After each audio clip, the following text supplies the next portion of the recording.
The reunion at hand may bring joy. It may bring fear. But let us embrace whatever it brings. For they are coming back. At last, the promise has been made. I still can't quite believe it happened. I'll be honest, this year's Sony E3 conference is probably about as close as I'll get to having a religious experience. Final Fantasy VII, one of my favourite games of all time, a game I grew up playing, is getting a remake. Cloud and the gang in glorious HD, the beautiful Cosmo Canyon, the decadent gold saucer, the sprawling mess of Midgar. It's going to take a long time for this game to be made, but oh my, is it going to look incredible if they do it right. Details on the remake will be a long time coming, but its director Tetsuya Nomura, who was a character artist on the original game, has already said that the new installment will be more than just a HD conversion, and something that matches the times, hinting that at least some gameplay or story elements might be tweaked. I'm alright with that. As much as I love them, the original game's battles moved at a glacial pace by modern standards, and some of the original's plot got a little bit muddled in the Japanese to English translation. Maybe they should get that guy that voluntarily dedicated years to a more faithful translation on board to help. On that note though, it'll be weird to hear all those lines I know and love so well actually spoken out loud by characters. I wonder if it'll change the way certain scenes feel. Because let's be honest, despite Final Fantasy VII being, in my opinion, a lot darker than some people give it credit for, there are some scenes I just cannot imagine translating to a realistically detailed world like the one we see in the recent trailer. Not that I'm saying they shouldn't be translated, of course, I actually can't wait to see how it works.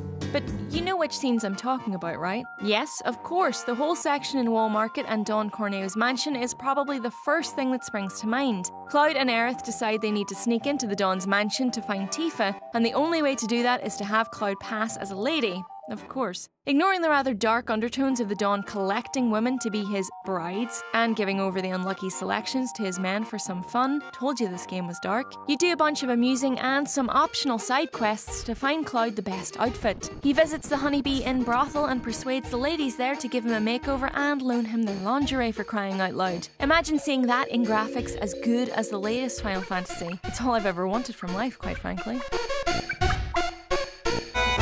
But we probably shouldn't forget the gang's trip to Junon, where Cloud convinces a little girl to instruct her trained dolphin to give Cloud a ride on its back. Yep, this big brooding soldier with a gigantic sword riding a dolphin. I don't know, a part of me is skeptical that this section of gameplay will make the cut, but I really hope it does. Junon is the location of a few more moments that I suspect will hit the cutting room floor. As much as I adore it, I don't think the bitch slap fight between Tifa and Scarlet will be preserved exactly as it was when it first went down. And Rufus Shinra's honorary parade, when Cloud has to act out salutes in time to the rest of his squad, is wonderfully weird, but a bit too much of an oddity to remain intact. How about Red 13 squeezed into a uniform and forced to walk around on two legs to pass for a member of a ship's crew? That scene I definitely don't think will work, just because with HD graphics we cannot be expected to think the crew would actually fall for his disguise. When characters were a ball of polygons maybe, but now, which is a shame because that would be a pretty adorable sight. And actually, it does beg the question of what he did with his tail in the original to stop his clothes going up in flames. I'm thinking about this too much, aren't I? Remember the play the gang are called upon to perform in the Gold Saucer? Oh yeah, the Evil Dragon King. I hope so much that this makes the cut, along with all the arcade games and the ghost houses and the chocobo races and the tracks within the Gold Saucer, but who knows?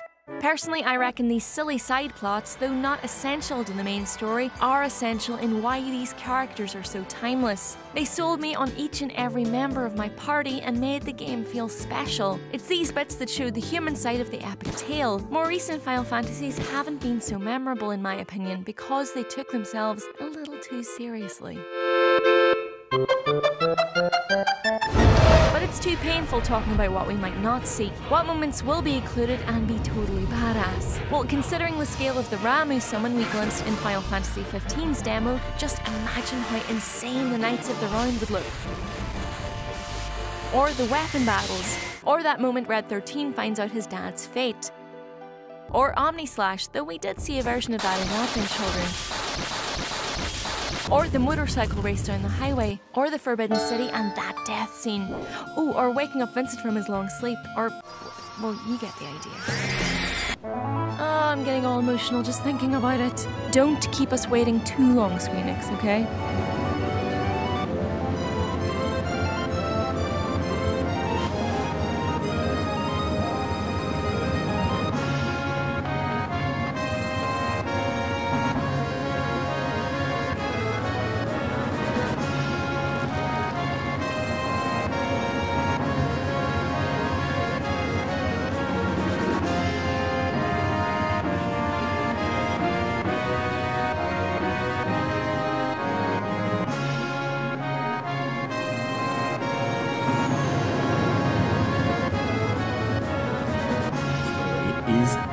Game Battleships.